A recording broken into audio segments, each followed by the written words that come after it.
Tonight, the Carolina Hurricanes look to bounce back from their third consecutive overtime loss at home against the Arizona Coyotes, as well as some big contract news and some award news for Canes on Bally. All that in this episode of Locked On Hurricanes. You're Locked On Hurricanes, your daily podcast on the Carolina Hurricanes. Part of the Locked On Podcast Network. Your team every day.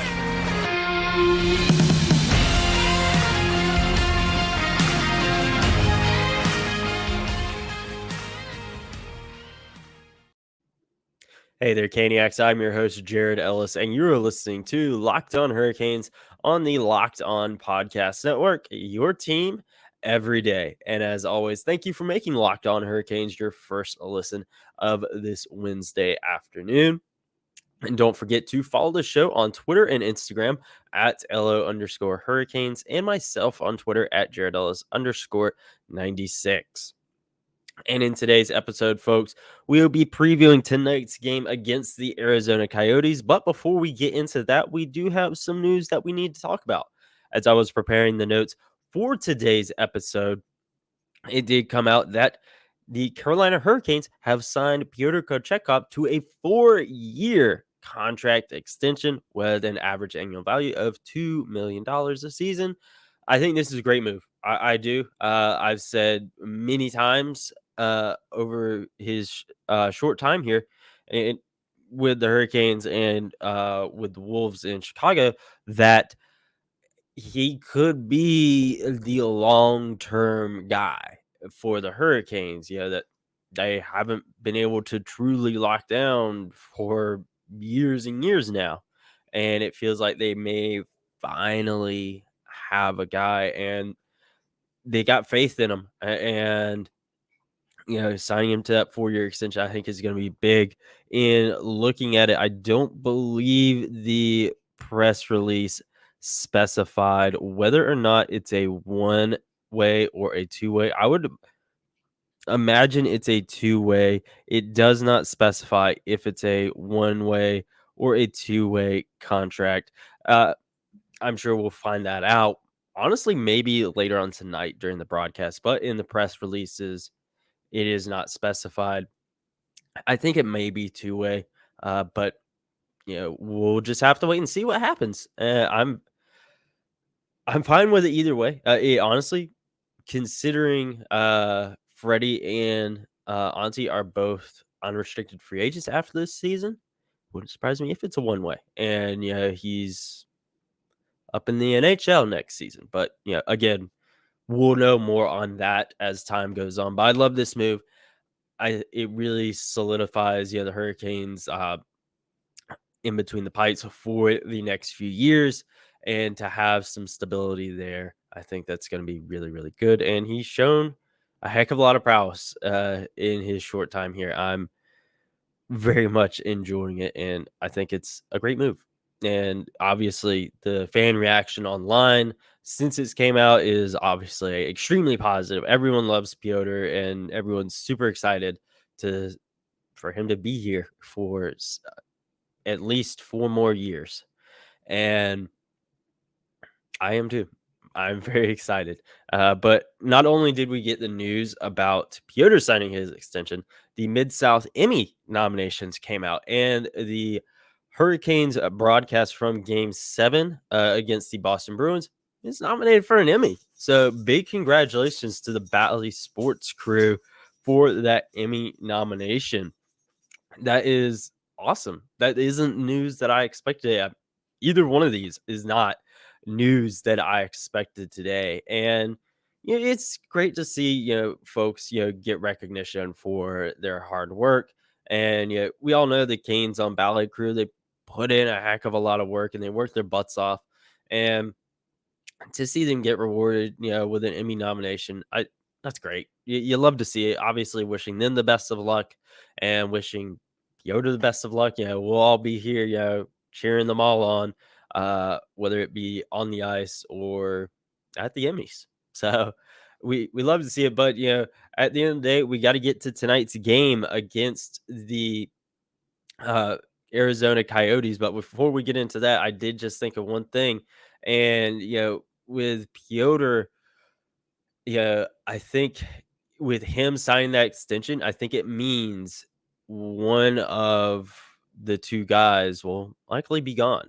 Uh, we'll see obviously how that happens, come off season time. It's November. We got a long ways to go before we get to free agency.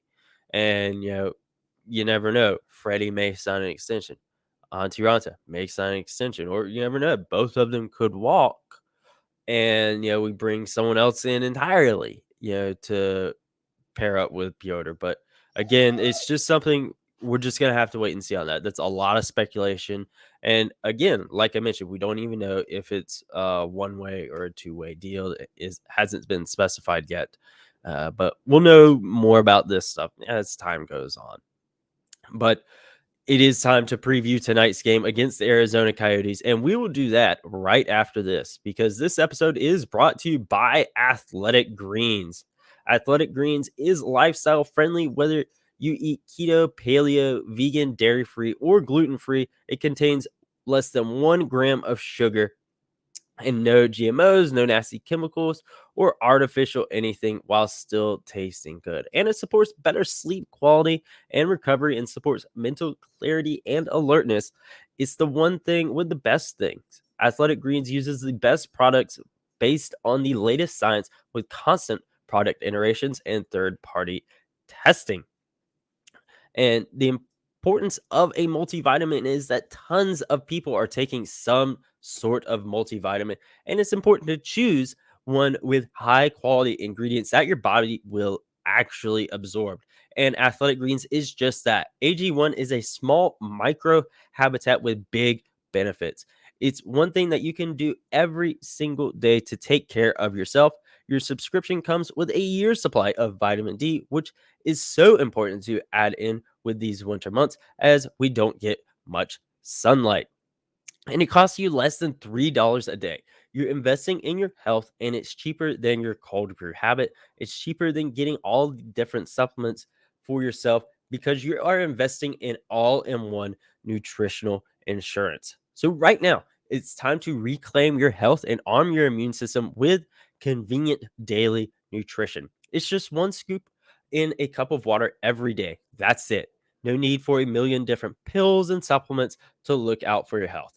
To make it easy, Athletic Greens is going to give you a free 1 year supply of immune supporting vitamin D and 5 free travel packs with your first purchase.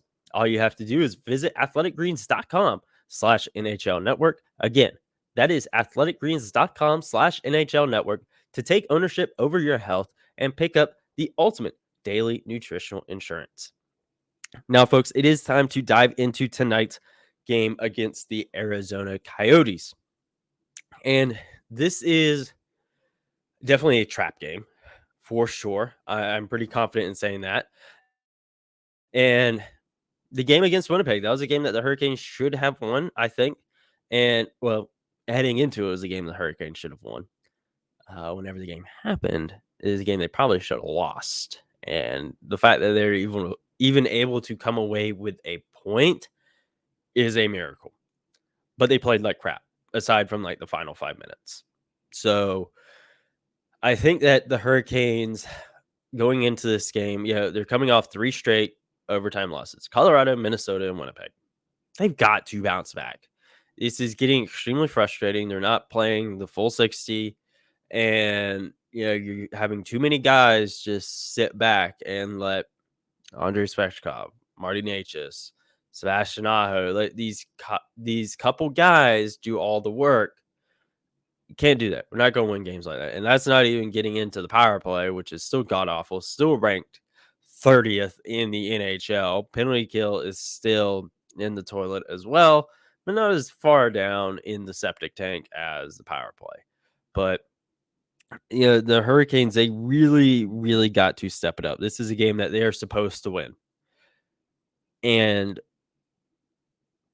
I don't want to say I don't think they'll win it because they're absolutely they're absolutely, a better team than Arizona. Again, no slight against Arizona. They are all NHL players, and, they are, way more talented than myself, than, you know, my neighbor or anything like that. Of course, they're gonna be, more talented at hockey than, the large majority of us. And, you know, anything can happen on any given night. We know that. We've seen it. I mean, heck, go back to the Winnipeg game. You know, Winnipeg blew a 3-0 lead in the final 5 minutes of the game, and the Hurricanes forced overtime. Anything can happen. So, I this is a game the Hurricanes are supposed to win, but this is 100% a trap game because of the way they've been playing as of late.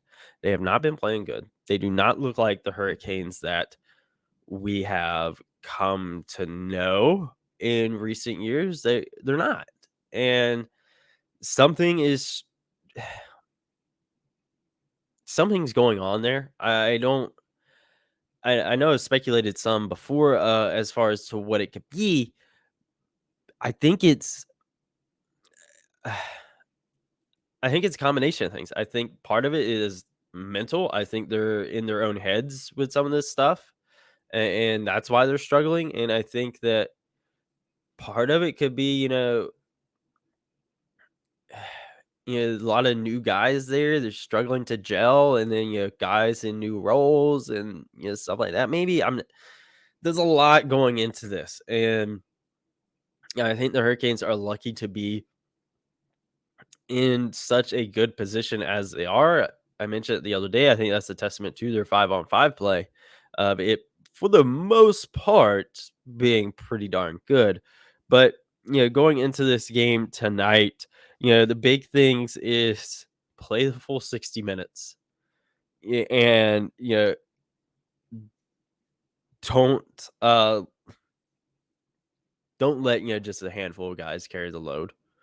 Those are the 2 biggest things, and that's gonna be the case for quite a while now, really until they show us otherwise. That's how it's gonna be. Those are gonna be the 2 biggest keys to the game of playing the full 60 minutes and showing up, and it not just being, a couple guys. That's gonna be the big thing, because, while I love seeing Andrei Svechnikov perform at an all-star level, I love seeing Marty Necas, bounced back from a disappointing season last year. I love that. But I want to see other names be showing up too, whenever, we see Jordan Staal, Jordan Martinook, uh, you know, whenever we see, Derek Stepan, show up, on these score sheets, whether it be an assist, whether it be a goal or whatever. You enjoy seeing it because, like, all right, they're playing as a team. And yeah, in the other game, in that game against Winnipeg, in the 6-on-3 situation there at the end of the game, Sebastian Aho had an assist on every goal. You love seeing stuff like that. And Aho supposed to be a guy that's supposed to do stuff like that. But and he's in that camp of it being kind of just the handful of guys that are doing stuff. But we all enjoy seeing when these other names are showing up on the sheet. And then, uh, that's gonna be what will carry this team in this game tonight against Arizona, in the next game against Boston, Calgary after that, and just going forward the rest of the season. They have got to play like a team and it not just be the same 3 or 4 guys every single night. Can't do that. And then, like I said, playing the full 60 minutes. You can't always have a game like Winnipeg. If you come back, earn a point in the final 5 minutes, it's not gonna happen. You know, they're lucky for that, and, it's shown in the past 3 games. You gotta play the full 60 minutes. Colorado, you didn't show up in the first period, and you're lucky to get a point there. If your power play showed up, you would have gotten the win. Minnesota, you played a good first period and part of a second period, then it went to crap after that, and you're lucky to get a point out of that. Winnipeg, you didn't show up till the final 5 minutes. Lucky to get a point out of that. And you're not gonna win a Stanley Cup playing like that. And I you look at all this and it's very frustrating. But again, as I've said, really the entire season so far, I'm glad they're dealing with it now rather than March when we're getting ready for the playoffs. But I think going into tonight, it will be very interesting because I wouldn't surprise me if we see a lineup shift, see a couple names shift around, but also uh, what happens in between the pipes tonight. Because this morning at morning skate, one, they were working on the power play, which is really good. They need to do that because their power play freaking sucks. But Auntie Ranta possibly injured this morning. And, we saw that from Corey Laviolette on Twitter saying that Ronto was shaken up. He was back up, but he was favoring his left leg. Ronto was in the starter's crease tonight. So, depending on what it was, all right, maybe we still see Ronto tonight. Maybe we don't. Maybe we see Pyotr again. So, I would like to think it's, just one of those things. You take a bump, you're a little sore, just got to walk it off almost. We've all had that. We stub our toe or whatever, on coffee table or whatever. You favor, that foot for a little bit, but then, a little bit later, you're all good, or, you hit your arm, your funny bone on something, and yeah, you favor that for a little bit, but after a while you're good. Let's hope it's something like that. And it's like, oh, he uh fell a little wrong, landed awkwardly, a little sore, but gonna be fine. But it is Antiranta. He is a little injury prone. I don't know. So far, as I've been sitting here recording, haven't seen or heard anything, but I mean, wouldn't surprise me either way of if it goes Ronta or if it goes Pyotr. I don't know. I don't know. We'll end up having to wait and see. But in the meantime, we're going to look at the rest of the lineup and as far as what we can expect from those guys tonight. And we will do that right after this. All right, folks, it's time to speculate at tonight's lineup. Again, we've talked about the goalies. We're going to double check just to see if anything has came out. But again, I am not expecting anything. But as far as the lines go, forwards, I think we're probably going to end up rolling with something pretty similar to what we saw in Winnipeg.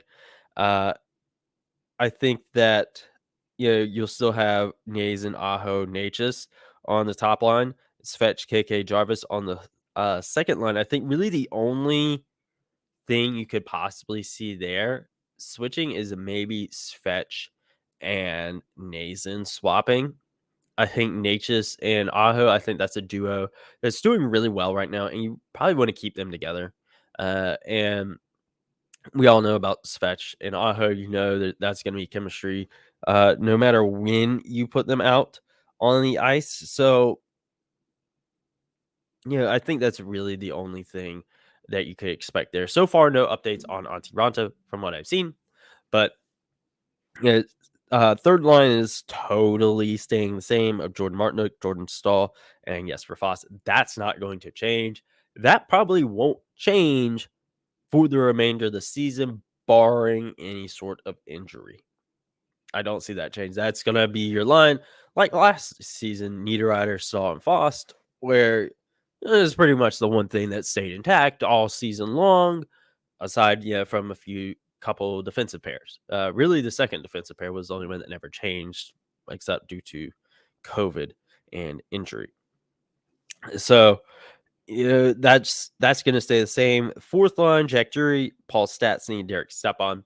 That's going to stay the same. I really want to see Paul Stastny do a bit more because going in, a lot of folks are excited, like, that was a steal, and so far, not much is really shown, and again, Andre Kasha, he's been out hurt since opening night, so, yeah, kinda, not factoring him in anything, but, a lot of money was spent there, and I really want to see, things, pay off for him. Again, it's still very early in the season, the Hurricanes have played, what? Not even 20 games yet? Let's see, what are they at? They are at yeah, tonight would be the 20th game of the season. Yeah, it's still early, and I wanna see Paul Stastny, show up on the score sheet tonight. I think that'd be great. Whether I wanna see him get his first Hurricanes goal. I know it was a he had it, but he ended up getting called back. I wanna see it show up for him, And, you know, I I really wanna see things, pay off for some of these other guys. Uh, you know, Going on the defensive side, Jack Drury, obviously, you wanna see something for him. Uh, on the defensive side of things, of course, that's not gonna change any of that. That's all gonna stay the same. Jacob Slavin, Brent Burns, Brady Shea, Brett Pesce, and Calvin DeHaan and Jalen Chatfield. I think is still gonna be DeHaan over Coughlin. But we'll see. I've felt that before of it's a given to be one or the other, and then come game time, it's the other. So I think it'll probably be Calvin DeHaan tonight, but at the end of the day, we won't know until game time tonight. But I think the biggest question mark is going to be the goalie tonight. Again, Antti Raanta was in the starter's crease this morning, but potentially shaken up, potentially injured. We'll just have to wait and see. Again, really hoping it's just one of those things where you take a bump and you sore for a little bit, but a little bit, you're all right. Let's all hope it was something like that. I'm holding out hope that that's what it was. Like, we all have dealt with something like that where you just like need to go sit down for a few minutes or whatever. Let's hope it was something like that because God knows we cannot afford another goalie injury. Uh, with Freddie being nowhere close to being back, and then if we were to lose Ronted, well, it would freaking suck, man. It would. But at the end of the day, we're gonna roll with it, no matter what happens, and we're gonna make the best out of it. And we're gonna win this game tonight against Arizona, folks. We're gonna win it. We're gonna end this episode on a positive note. We're going to win this game tonight against Arizona. It's the day before Thanksgiving. The Hurricanes are all going to give us a Thanksgiving present. We're gonna win this game tonight. I think the Hurricanes realize, they're coming up short. They're not playing that full 60. And, they've gotten lucky these past 3 games to get a point out of those, but, it's time to get 2 points. It's time to get 2 points, and tonight, the Carolina Hurricanes are going to do just that against the Coyotes. This is a game that they know they're supposed to win, and this is a game they know they can win, and they're going to do it. So, enjoy the game tonight, folks. If you're going, with your family, or if you're going by yourself, you're going with friends, enjoy it. Take pictures, have fun. If you're watching at home, have fun too. But make sure you're following the show on Twitter and Instagram at LO_Hurricanes, myself on Twitter at JaredEllis_96. And I will talk to you guys tomorrow when we recap this game as well as a little Thanksgiving special. And you guys have a great rest of your day, and let's go Canes.